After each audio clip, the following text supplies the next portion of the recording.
we're going to have a conversation this morning in a leadership lesson with John Tuttle, the president of Acrisure. John is about to hit his one-year anniversary as president in July. He came to Acrisure after a 17-year career on the New York Stock Exchange. Given its recent success and announcement, it's hard to think of a company, Acrisure, that embodies growth, ambition, and relentless pursuit like they do. Acrisure is crushing it. I'm excited he is joining us today and looking forward to hearing what John has to share with us. Please join me in a warm welcome for John Tuttle. John.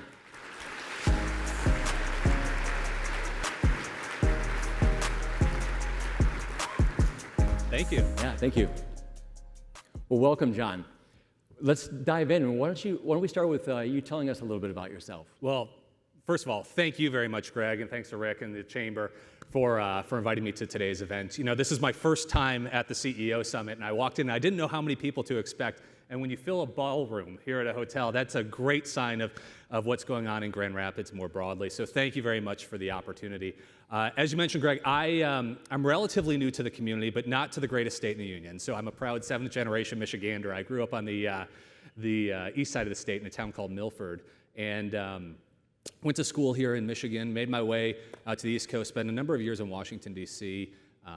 It's crazy to think that was almost a quarter of a century ago, which is very sobering. But spent a couple of years down in federal government at the White House, at the State Department, and then migrated up to New York City, where I thought I would be there for 6 months, ended up having an 18-year run, and the opportunity presented itself to return home to Michigan and take on a position at probably what I would describe as, when I first learned about Acrisure, at least the greatest company in the country that at that time nobody had heard of. Now we're seeing our awareness increase more and more and more, and about 30% of companies in the country can tell you what we do. But the opportunity to come back home was something I couldn't pass up and be part of what I would describe as a once-in-a-generation company, but proudly based here in Grand Rapids, Michigan. That's awesome. So, John, we all face career decisions. Walk us through briefly the thought process. I mean, you had an amazing career, the White House, Stock Exchange. What brought you back? How did you arrive at the decision to come back to West Michigan? Well, I'm luckier than I deserve in those places. A little bit of right place, right time, and kept on running. But you know, Michigan's a special place, and I had always kind of threatened to come home from time to time. But no, I was fortunate in that I got to spend a lot of time down in federal government. I got a lot of time dealing with some of the most sophisticated management teams, incredible entrepreneurs, amazing companies in my time at the New York Stock Exchange. And like anything in life, with enough repetitions, you get pattern recognition. So I could tell you, you know, just for better or worse, I could tell you in 5 seconds if the entrepreneur was real or if they were faking it, if the management team was competent or they were faking it, if the company's fundamentals were sound or they weren't. And you know, I'd always wanted, my wife and I started a family in New York City, and we always wanted to raise our kids like we did in Michigan with great Midwest values. And I was coincidentally on Mackinac Island speaking at an event September 21st, 2021, and I get an email from a mutual friend of mine and Greg Williams, the founder of Acrisure, probably one of this country's greatest but least known entrepreneurs. And I know he's done a number of events here in Grand Rapids, and people are becoming increasingly aware of him. But it was a 2-line email saying, connecting 2 Michiganders, you should have plenty to talk about. And fast forward to January 6th of 2022, I come into Grand Rapids, Michigan. It's when you had the polar vortex or one of those. What a way to welcome someone who's coming here. And you know, negative 17 degrees, sun was shining, roads were ice. But I stopped in for what I thought would be a 30-minute introductory meeting with Acrisure.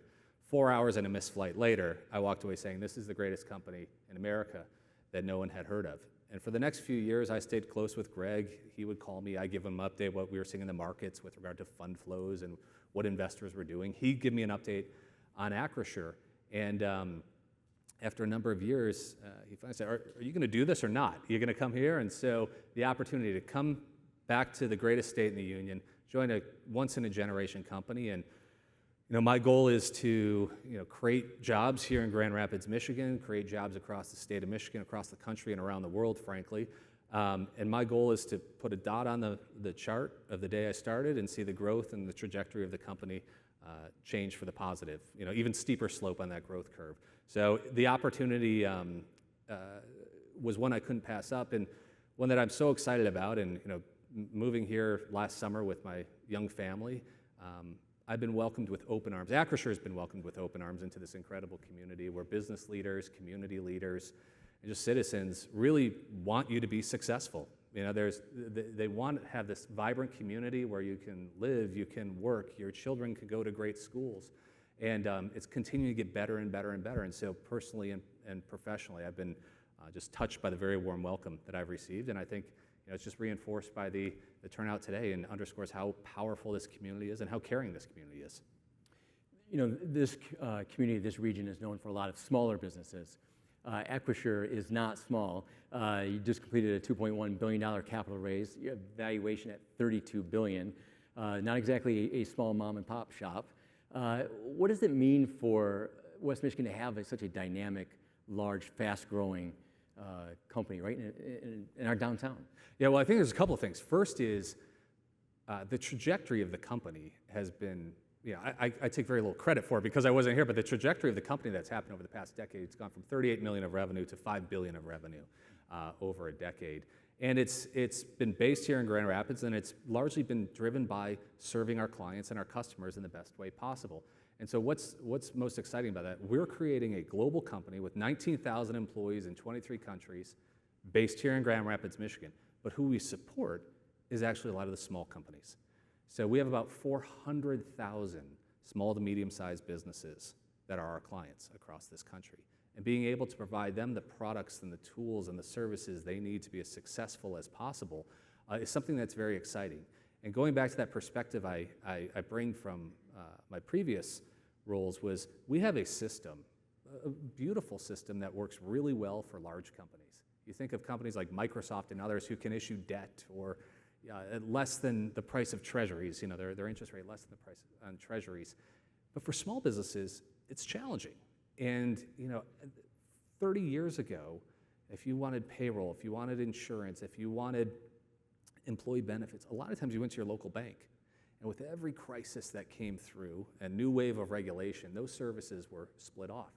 So for a large business, you have all these providers coming to you offering their services at competitive rates. For small businesses, you got to talk to a dozen, and it's highly fragmented. So to the extent we can bring those together and deliver a seamless solution to small businesses, it's something I love because it helps us build out and provide support to communities like Grand Rapids, which actually is not a small town anymore, but all these pockets across the country, and talent and intellect are equally distributed. Opportunity is not, and if we can do our small part to bridge that gap and provide that opportunity to small to medium-sized businesses and individuals across this country, that gets you up in the morning. That gets you excited to skip to work.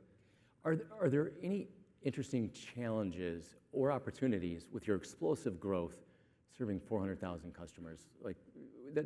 Not everybody experiences that. Yeah. Well, I say to my colleagues, eye rolls every day. I said, I can't walk 2 feet without tripping over opportunity. It's really an exercise of identifying it, cataloging it, prioritizing it, and then actioning it as well. But look, growth comes with challenges. There's no doubt about it. This business was built on the back of entrepreneurs. We've, over the years, done over 1,000 acquisitions of small to medium-sized businesses, brought them into the Acrisure environment. That's a lot of different perspectives, a lot of different cultures, a lot of different histories, in some cases going back over a century. So how do you be very respectful of the past and those that have built these businesses that have been highly successful, but how do you make sure they evolve to kind of fly under a single flag with a unified culture? And that's something we work on every day, we're excited about, and as we continue to unlock that more and more, you see more opportunity present itself.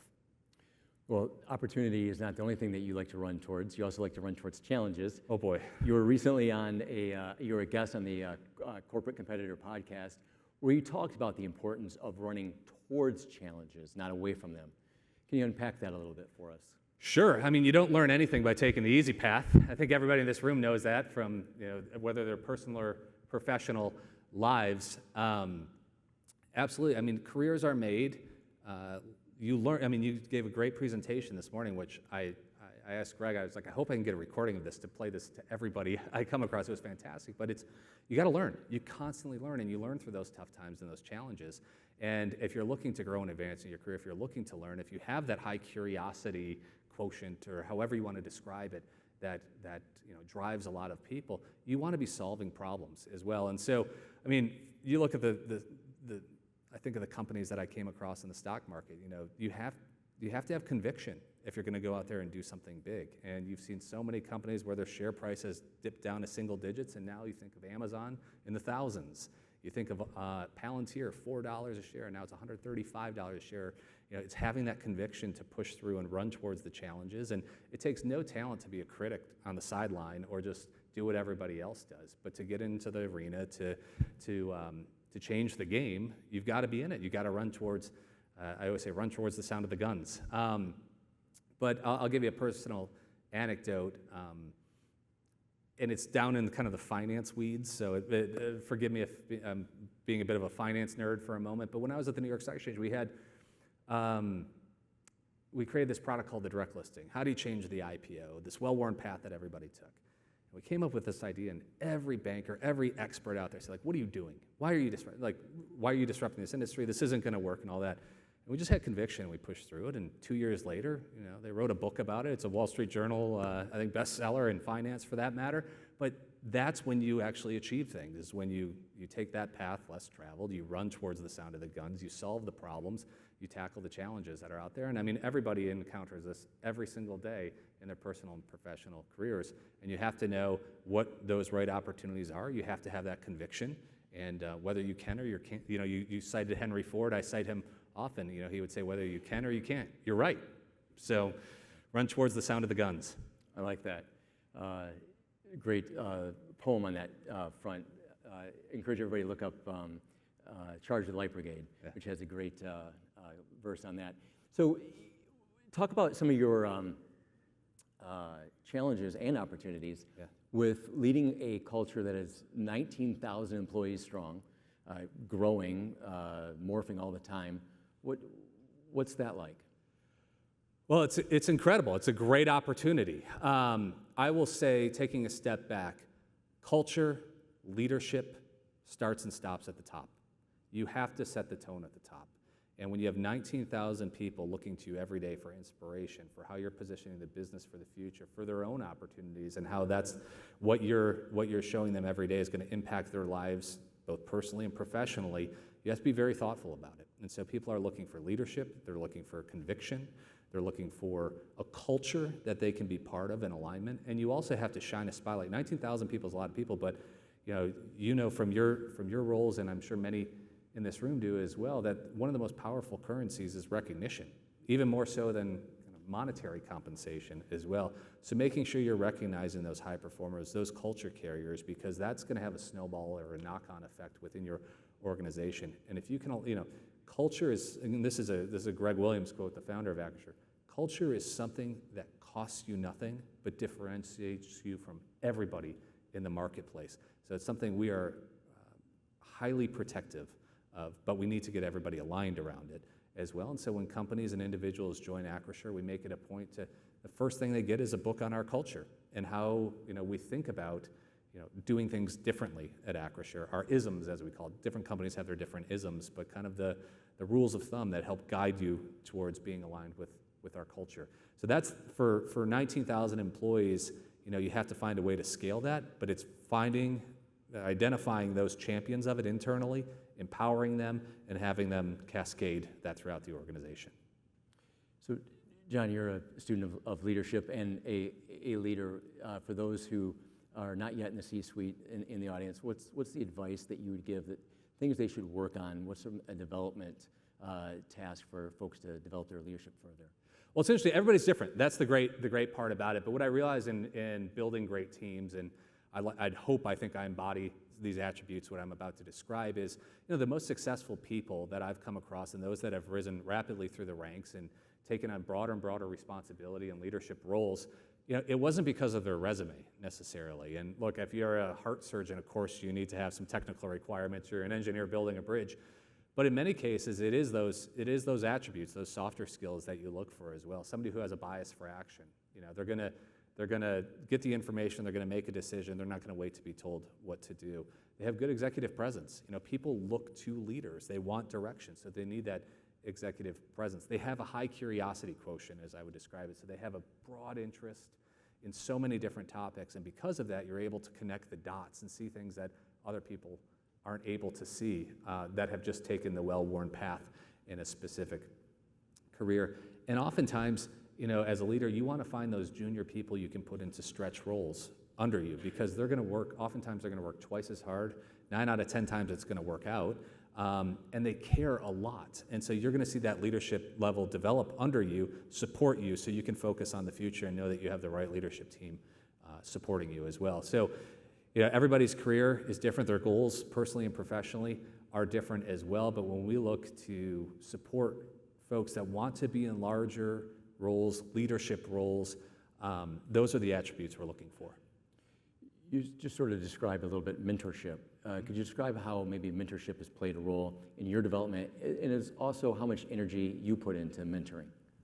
Absolutely. I've been very fortunate to work with some amazing people, and again, luckier than I deserve. I applied for one job in my life. It was an internship 25 years ago, and one thing led to another. And so it's all about building relationships and helping those people that help you as well. I think the people I've worked with have been highly professional. They've had all those attributes that I described, but they also cared about my personal development, which meant a lot to me. And they're also highly approachable.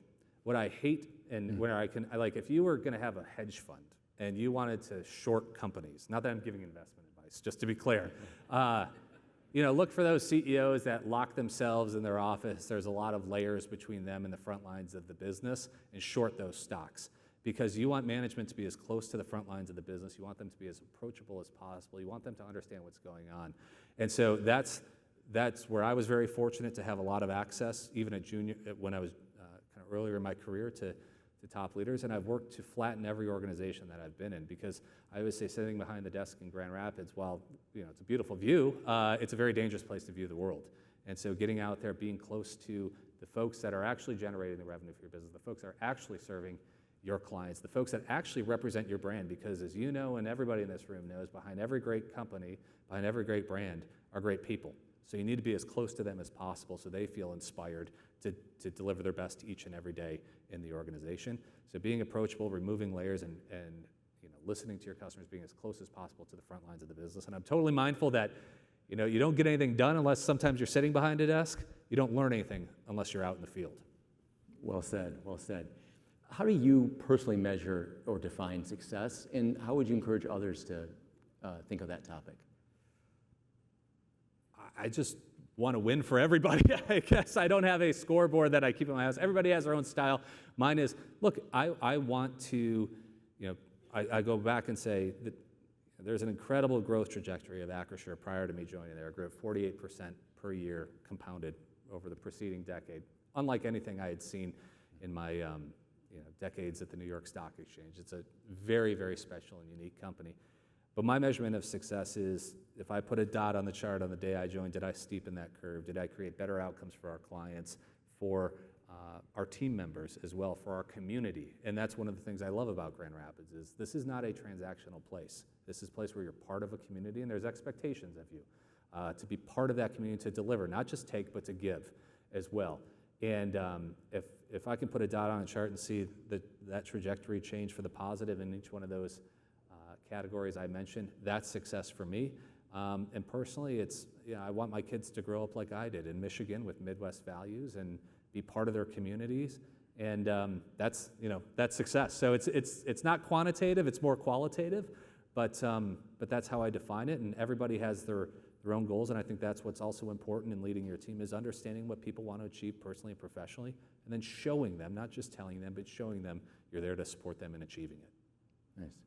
So people may not realize it, but when they registered, they actually signed it. There was an NDA buried in this, in their registration. Oh boy, yeah. I'm joking. So the cameras obviously. are off too, yes, right? Yes, okay. Exactly. So feel free to speak freely. Sure.